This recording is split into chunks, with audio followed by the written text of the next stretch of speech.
Welcome back. Now for your 5-day weather forecast, we go outside to Melinda Warren.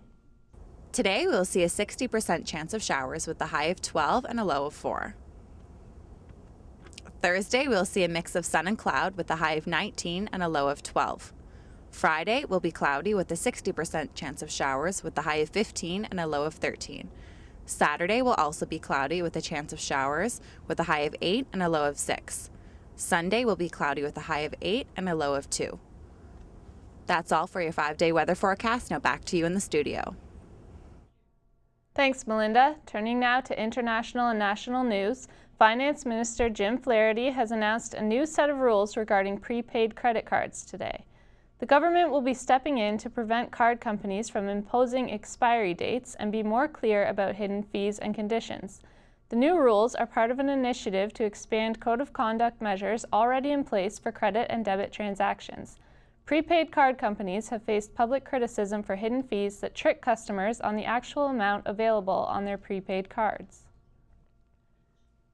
Interim Liberal leader Bob Rae says awarding 2 convicted criminals with the Queen's Diamond Jubilee Medal is completely inappropriate and politicizes the Queen's honor. Medal recipients Mary Wagner and Linda Gibbons were charged with mischief after repeatedly harassing women at abortion clinics. Conservative MP Maurice Vellacott recommended the women for the award, comparing them to civil rights champion Martin Luther King Jr.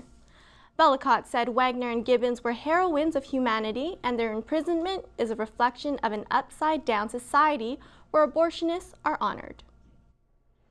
Sacha Trudeau is joining his brother Justin's team in the campaign for leader of the Liberal Party. He will be stepping in as a senior advisor to Justin.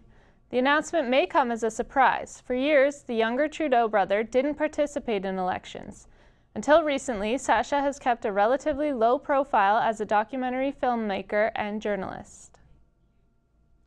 Fighting in Syria is expected to come to a standstill, according to UN envoy official Lakhdar Brahimi. Following my recent visit to Damascus, I would like to tell you that the Syrian government has agreed to a ceasefire during the Eid period. During the EID period, a proposed ceasefire between the Syrian government and a number of rebel leaders would see fighting stop during a 4-day Syrian national holiday beginning Friday. Despite the announcement, the Syrian government says it is still considering the proposition and will decide tomorrow.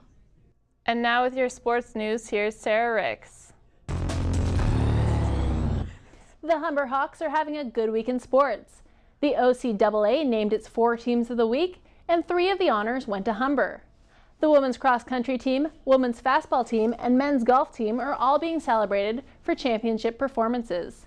They've all taken home big prizes in their respective sports, including a 4th straight national men's golf team title and provincial championships in women's cross-country and fastball. The first game of the World Series happens tonight with the San Francisco Giants facing the Detroit Tigers at home. The Giants grabbed their National League title after a 3-game win streak against the Cardinals. The Tigers swept the Yanks with a clean 4 games. Tonight's game starts at 8:07 p.m. This series could go until November 1st if necessary. For tonight's game, the Giants will have Barry Zito on the mound. Justin Verlander will pitch for the Tigers. No word yet on whether supermodel Kate Upton will be there to cheer him on. While the Blue Jays won't be at the World Series, they will be looking to fill a position. Jays manager John Farrell made his return to Boston yesterday, where he will be taking on the managerial role for the Red Sox. And I think in talking with Clay and John already, they are eager to get going, even though the postseason this year hasn't even ended. Farrell managed the Jays for 2 years, but also isn't a stranger to the Sox, where he was pitching coach from 2006 to 2010. Farrell thanked the Jays for the experience and says it's untrue he was eyeing the Boston job while in Toronto. The Toronto FC is in Mexico tonight and will need a huge win to advance in the CONCACAF Champions League. It's not looking easy for Toronto, who play Santos Laguna at 8 p.m. Toronto hasn't had a win in their last 13 MLS games. In order to advance out of the group stage, they'll either need to win by 3 goals or score at least 4 and win by 2. In hockey news, the New York Islanders will be moving to the Barclays Center in Brooklyn. The relocation will happen after the 2014-2015 season, when the Islanders' lease expires at Nassau Coliseum. The team has played in New York since they were established in 1972. That's all for sports. Back to you in the studio. Thanks, Sarah. After the break, we'll get the latest in entertainment from Mamta Lula. Margaret Atwood is writing a zombie book, while Ontario duo, the Stella Sisters, are performing for the first time on TV. All that and more coming up on your entertainment update.